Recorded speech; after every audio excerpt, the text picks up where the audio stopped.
Hi, Mr. Wizard, I'm here. Okay, hi, Christina. Why did you tell me to put my hair back? Well, today you and I are going to do some experiments that involve fire. And whenever you deal with fire, you have to be extremely careful. So I just wanted your hair out of the way. Okay, And my see, sleeves are yeah, and your sleeves are all rolled up. And notice back there on the table I have a fire extinguisher.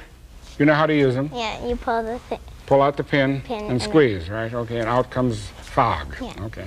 Then I have water in the sink and everything else, so we're well protected because we are going to investigate the fire triangle, which is right there. See it? Why is it a triangle? Well, look, there are three important parts. You see what they are?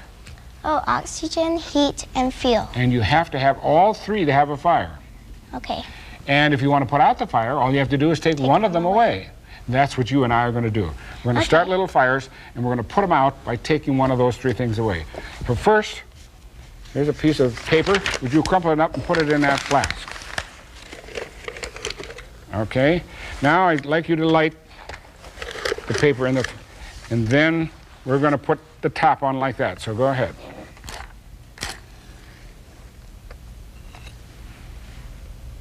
Okay. I'll take the match.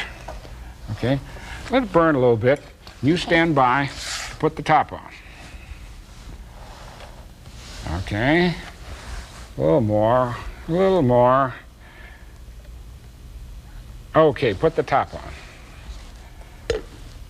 What happened? The fire went out. Why? Yeah, why?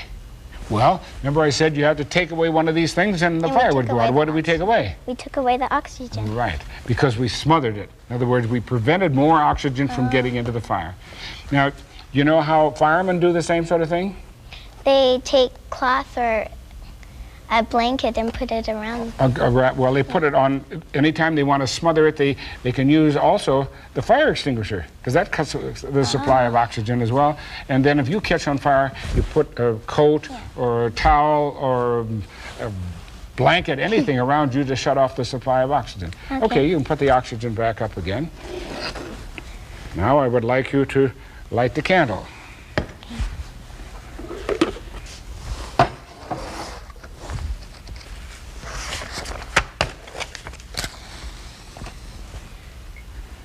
I noticed, by the way, that you light the candle by stroking the match away from you, which is good. You can put it right down here. Okay. Here's a little piece of wire made into a coil. You take it. What I'd like you to do is slowly and carefully lower it right down over the flame.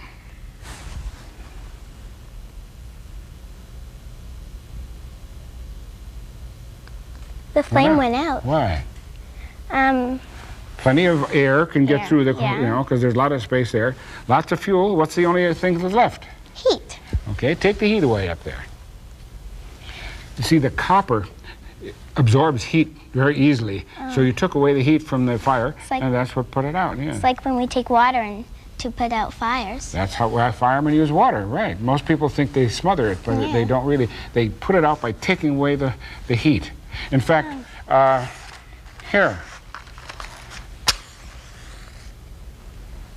Would you take away the heat? That's what you do when you blow out the fire, too. You blow the heat away from the fire. Okay, you can put the heat back up. What do we got left? Fuel. Fuel. This time we're going to have a forest fire. Behind the chart there is a house. And here comes the forest. Forest of matches. Yeah, you put it right down there at the end, at the edge of the forest. Okay. And eventually you're going to light this tree right here, that match. And now what's going to happen? It's going to spread to the other matches and start. And it's going down here like this. And what do we got? What do we have to do over here with the thing? Take away the fuel. Okay, how are we going to do that? Well, have you ever heard of a fire break? Oh yeah, that's when there's a road or something to stop the fire from spreading. Or firemen sometimes actually go in and chop down all the trees and have a bulldozer in order to make a fire break to keep away the fuel. So you see where that white tape, I put that white tape, take away those matches and make a fire break. Okay. By the way, I'm standing by here with my squirters. Okay. So now you light the first tree over there.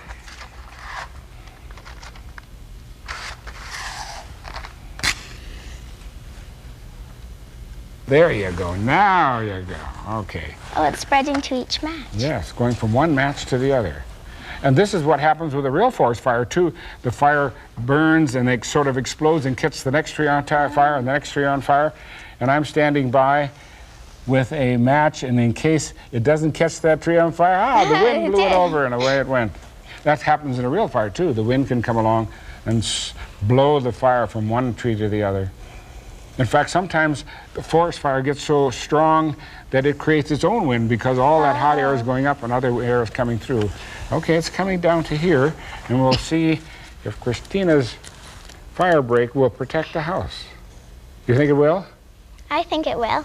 You think I would want to burn up the house? No. No, I wouldn't. Okay. Almost. Is it going to do it? It is going to go. Reach over. Okay, how did we put the fire out? Took away the fuel. Take away the fuel. Let's also take away the heat by blowing. Are you ready? Okay.